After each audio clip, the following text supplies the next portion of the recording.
Seu corpo sabe como se curar. Deepak Chopra. Vídeo patrocinado por Gratitude Life. A cura quântica. O poder da mente e da consciência na busca da saúde integral. Sobre esta obra de Deepak Chopra, o The Washington Post escreveu o seguinte: este livro, A Cura Quântica, de Deepak Chopra, é uma brilhante investigação da habilidade de um aspecto da consciência, a mente, em corrigir espontaneamente outro aspecto da consciência, o corpo. Na realidade mais profunda, além do espaço e do tempo, talvez sejamos todos membros de um só corpo. Sir James Jeans. A palavra holística, que desagrada aos médicos ortodoxos, significa apenas um enfoque conjunto da mente e do corpo. No Ayurveda, o requisito mais importante para a cura de qualquer desordem orgânica é um nível profundo e completo de relaxamento. Esse princípio se baseia no conceito de que o corpo sabe como manter o equilíbrio, a não ser que esteja abalado pela doença. Desse modo, se alguém deseja restaurar a capacidade de cura do próprio organismo, é necessário que faça tudo para readquirir o equilíbrio. Trata-se de uma ideia muito simples, mas de profundas consequências. Devemos admitir que o corpo tem uma mente própria. Quando compreendemos esse aspecto misterioso de nossa natureza básica, desaparece a natureza milagrosa que atribuímos à cura do câncer, por exemplo. Os corpos de todo mundo sabem como curar um corte na pele, mas aparentemente pouco deles sabem como curar o câncer. Todo médico compreende que é a natureza quem cura as doenças. Hipócrates escreveu, pela primeira vez, há 2000 anos. Então, qual a diferença entre a forma comum de cura e a miraculosa? Talvez a diferença seja mínima e exista apenas em nossas cabeças. Se você está descascando batatas e corta o dedo, o corte se cura e, evidentemente, você não fica deslumbrado com isso, porque o processo de cicatrização, a coagulação do sangue para fechar o corte, a formação de uma crosta e a regeneração da nova pele e dos vasos sanguíneos parece uma coisa absolutamente normal. Mas devemos compreender que essa noção de normalidade nada tem a ver com o conhecimento do que é a cura e de como controlá-la. É triste constatarmos que o volume de conhecimento existente nos livros médicos refere-se mais à morte do que à vida. A maior parte do saber médico foi obtida realizando autópsias em cadáveres, examinando-se tecidos no microscópio, analisando-se sangue, urina e outros subprodutos do corpo. É verdade que os pacientes são examinados enquanto estão vivos, com testes de partes isoladas do corpo, mas o conhecimento adquirido dessa forma é rudimentar, se comparado ao volume de dados ultra sofisticados dedicados à morte. Quando uma célula de sangue chega à borda de um corte e começa a formar um coágulo, não viajou até ali ao acaso. Sabe realmente aonde quer ir e o que fazer quando chegar, com a mesma certeza de um especialista, com mais até de fato, já que age de forma completamente espontânea e não procura adivinhar. O corpo também é capaz de produzir, ao mesmo tempo, centenas de diferentes substâncias químicas, orquestrando-as em relação ao conjunto. Se você ouvir uma forte explosão vinda da rua e se sobressaltar em sua poltrona, numa reação instantânea, esse mesmo efeito ocorre diante de um complexo evento interno. O gatilho para esse evento é o jorro de adrenalina liberado pelas glândulas suprarrenais. Levada pela corrente sanguínea, essa adrenalina comunica as reações ao coração, que começa a bombear o sangue mais rapidamente, às veias, que se contraem e forçam a elevação da pressão arterial, ao fígado, que põe mais combustível na forma de glicose, ao pâncreas, que segrega tanta insulina que mais glicose é metabolizada, e ao estômago e intestinos, que param imediatamente de digerir os alimentos para que a energia seja desviada a outro lugar. Toda essa atividade que se desenvolve num ritmo violento e com efeitos poderosos em todo o organismo é coordenada pelo cérebro, que usa a pituitária para distribuir os sinais hormonais acima descritos. Além disso, outras sinalizações químicas percorrem os neurônios, fazendo com que a vista focalize melhor, os ouvidos fiquem mais aguçados, os músculos das costas se retesem e a cabeça se volte em sinal de alerta. Para fazer com que todas essas reações se desencadeiem e cessem novamente, ao contrário da droga fabricada pelo homem, o organismo sabe como reverter cada processo desses com a mesma perfeição com que iniciou. Ocorre um mecanismo de ajuste, semelhante ao da chave na fechadura. Tudo parece ilusoriamente simples, mas quando se procura repetir esse processo com alguma droga, os resultados estão longe de ser tão precisos e a orquestração tão perfeita. Na realidade, são caóticos. A injeção de adrenalina, insulina ou glicose puras no corpo causa um choque violento. Essas substâncias químicas começam imediatamente a fluir por todos os pontos receptores, sem a coordenação vinda do cérebro, e em vez de se comunicarem com o organismo, elas o assaltam com teimosa insistência. Embora a composição química da adrenalina seja idêntica à produzida pelo organismo, o ingrediente crítico da inteligência precisa estar presente. De outro modo, a ação da droga não passa de um arremedo da reação verdadeira. Pacientes com hipertensão geralmente são aconselhados a baixar sua pressão sanguínea pelo uso de diuréticos, drogas que retiram água das células e do organismo através da urina. É isso exatamente o que os rins fazem o tempo todo enquanto monitoram delicadamente a química do sangue, assegurando o equilíbrio exato da água, do material inútil e dos sais necessários, ou eletrólitos. Mas o diurético tem apenas um objetivo, e é obcecado por ele. Percorre o corpo bradando, água, água, a todas as células que encontra.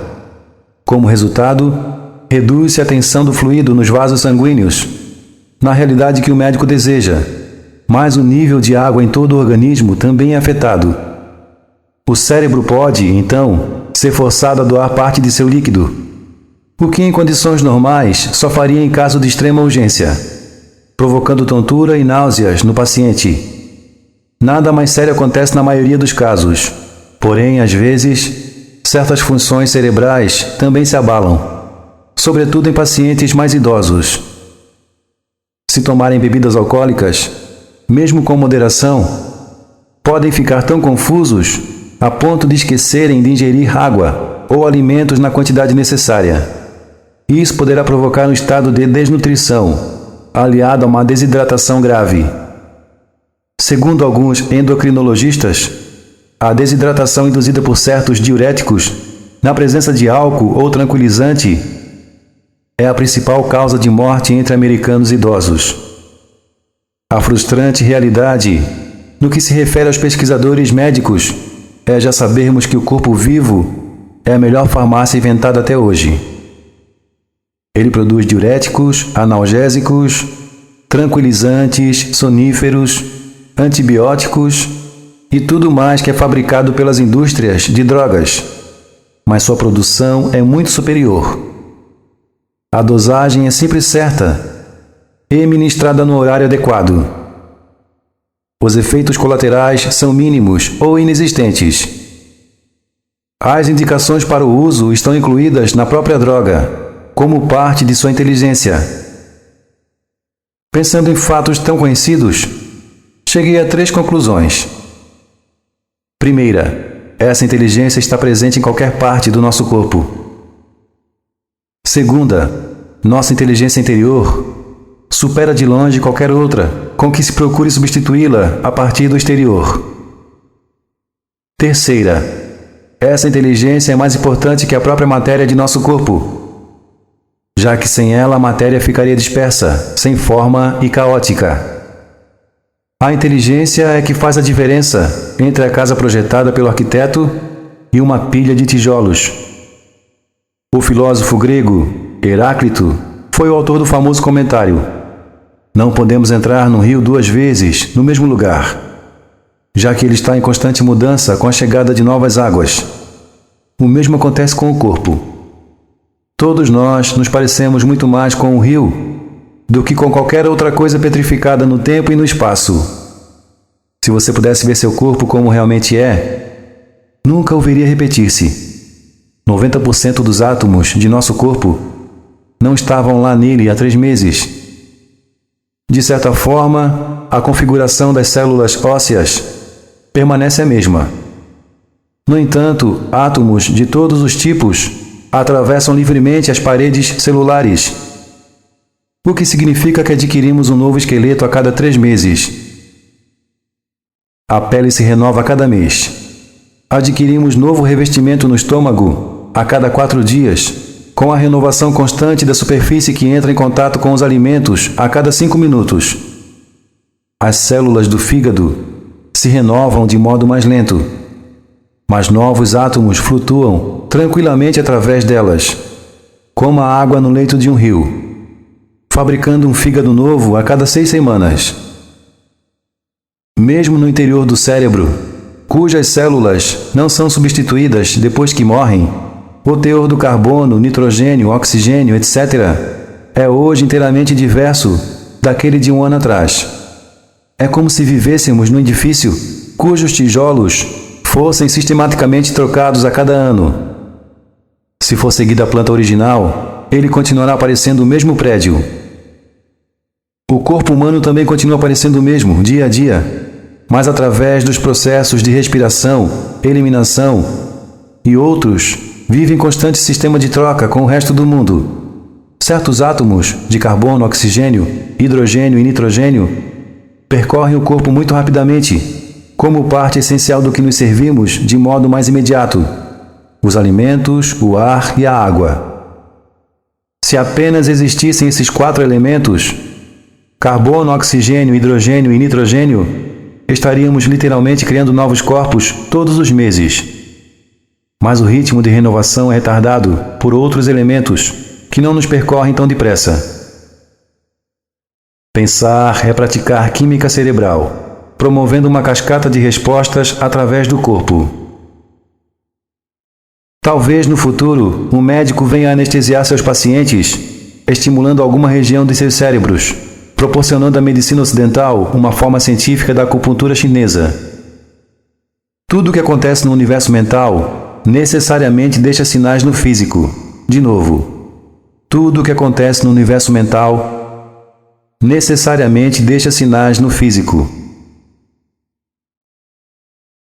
Recentemente, os pesquisadores do cérebro conseguiram uma forma de fotografar o percurso dos pensamentos em 3D, como um holograma. O processo, conhecido como PET, tomografia por emissão de positron, consiste em injetar-se na corrente sanguínea glicose, cujas moléculas de carbono foram marcadas com radioisótopos. A glicose é o único alimento do cérebro que a utiliza muito mais depressa que os tecidos comuns. Consequentemente, quando a glicose injetada atinge o cérebro, as moléculas marcadas de carbono são detectadas, enquanto ele as utiliza, e registrada em 3 dimensões pelo monitor, mais ou menos como ocorre numa tomografia. Observando essas moléculas girarem enquanto o cérebro pensa, os cientistas viram que cada acontecimento distinto no universo da mente, como uma sensação de dor ou de uma intensa lembrança, desencadeia novo modelo químico do cérebro, não apenas em um ponto, mas em muitos. A imagem se modifica a cada pensamento. E se fosse possível ampliar a imagem para o corpo todo, não restaria dúvida. Ele também se modifica ao mesmo tempo, graças às cascatas de neurotransmissores e moléculas mensageiras afins. Como se pode ver agora, nosso corpo é a imagem física em 3D do que estamos pensando. Este fato notável escapa de nossa observação por vários motivos. Um deles é que o contorno físico de nosso corpo não muda tão drasticamente a cada pensamento. Mesmo assim, é evidente que o corpo projeta os pensamentos. Literalmente, podemos ler a mente de outras pessoas pela mudança constante de suas expressões faciais.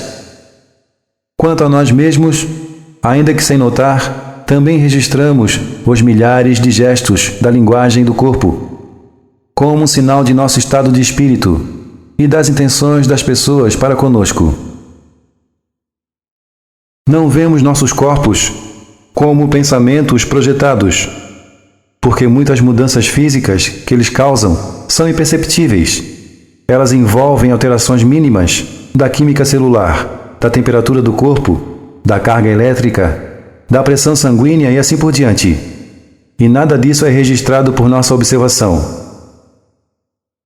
No entanto, podemos ter certeza de que nosso corpo é suficientemente fluido para espelhar qualquer evento mental. Antes, a ciência declarava que somos máquinas físicas que, de alguma forma, aprenderam a pensar. Agora desponta a ideia de que somos pensamentos que aprenderam a criar uma máquina física. De novo. Antes, a ciência declarava que somos máquinas físicas que, de alguma forma, aprenderam a pensar. Agora, desponta a ideia de que somos pensamentos que aprenderam a criar uma máquina física. Pesquisadores descobriram recentemente que um neurotransmissor chamado imipramina é anormalmente produzido no cérebro de pessoas deprimidas. Enquanto localizavam a distribuição dos receptores de imipramina, eles se surpreenderam a encontrá-los não apenas nas células cerebrais, como também nas células da pele. Por que a pele criaria receptores para uma molécula mental? O que esses receptores da pele teriam a ver com a depressão? Uma resposta plausível é que a pessoa fica deprimida por inteiro. Está com o cérebro triste, a pele triste, o fígado triste e assim por diante. Se encontro uma campina verdejante, salpicada de margaridas, e sento-me à beira de um regato de águas cristalinas, descobri um remédio. Ele suaviza meus sofrimentos, como o colo de minha mãe, quando eu era pequeno, porque a terra é realmente minha mãe, e a campina verde seu colo. Você e eu somos estranhos um ao outro, mas o ritmo interno de nossos corpos ouve as mesmas ondas do oceano que nos embalavam em época anterior à memória. A natureza é a cura do homem, porque ela é o homem. Quando a Ayurveda diz que a lua é nosso olho direito e o sol nosso olho esquerdo, não devemos zombar. Foi banhando-nos à luz da lua, ao sol e no mar que a natureza formou os corpos que habitamos. O corpo humano não se parece com uma colina verde, mas suas cinzas, sua água cantante, a luz do sol e a terra não foram esquecidas. Foram simplesmente transformadas em nós. Existe um bom motivo para todas as medicinas antigas afirmarem que o homem é feito de terra, ar, fogo e água. Como o corpo é inteligente e conhece esse fato, sente-se livre quando volta ao lar da natureza. É com enorme alegria que reconhece a mãe. Essa sensação de liberdade é vital. Permite que as naturezas interna e externa se misturem. O mesmo é verdade para o corpo mecânico quântico. Ele é apenas uma porta de volta à natureza. Não há necessidade de explicá-lo, a não ser por um triste fato: o intelecto, indo contra a natureza, faz um ótimo trabalho de bloqueio dessa porta. No mesmo instante em que você pensa, sou feliz, um mensageiro químico transforma sua emoção, que não tem nenhuma existência sólida no mundo material, numa partícula de matéria tão perfeitamente afinada a seu desejo, que todas as células de seu corpo literalmente ficam sabendo dessa felicidade e a compartilham. O fato de você ter a possibilidade de falar a 50 trilhões de células na linguagem que elas entendem é tão inexplicável quanto o momento em que a natureza criou o primeiro fóton no vazio. Frase em destaque: pensar é praticar química cerebral, promovendo uma cascata de respostas através do corpo. Então pense em saúde, para promover a saúde.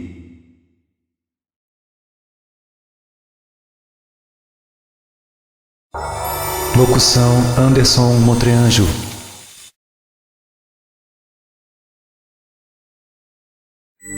Gratitude Life. Um jeito suave de viver e conquistar seus sonhos. Venha viver na Gratitude Life. Mais informações na descrição desse vídeo.